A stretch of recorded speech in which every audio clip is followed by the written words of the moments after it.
Condo boards should avoid knee-jerk blanket ban on marijuana. SAD, founder and principal of Sadvocacy Professional Corporation, says corporations can pass bylaws banning the smoking of cannabis now legal for recreational use in much the same way as they can prohibit tobacco use.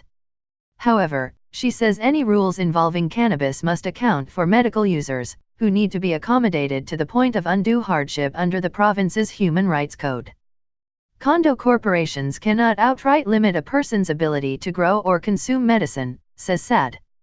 To my mind, that would constitute potential discrimination on the basis of disability, a protected ground under the code.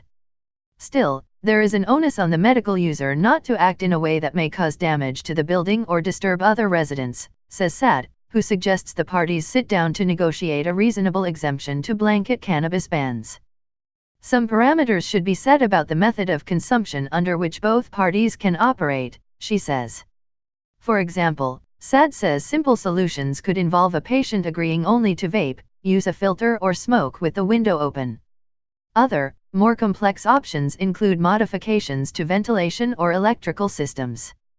According to a recent CBC report, many condos were silent on recreational cannabis use prior to legalization. However, the news outlet says many boards rushed to impose bans ahead of the recent changes.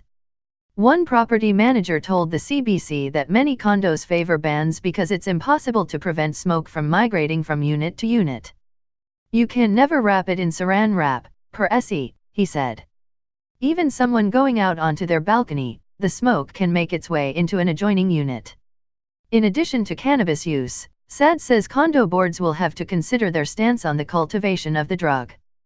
The new law allows recreational users to legally grow up to 4 plants per household, while medicinal users can grow more. That may prompt condo corporation concerns about utility use, water damage, or mold due to humidity, SAD says. Instead of a knee-jerk blanket ban, the sensible approach is to set some guidelines that can be adhered to with minimal interference to everyone's rights, she says. If a reasonable arrangement can't be agreed upon between the parties, then it's possible the issue will have to be litigated.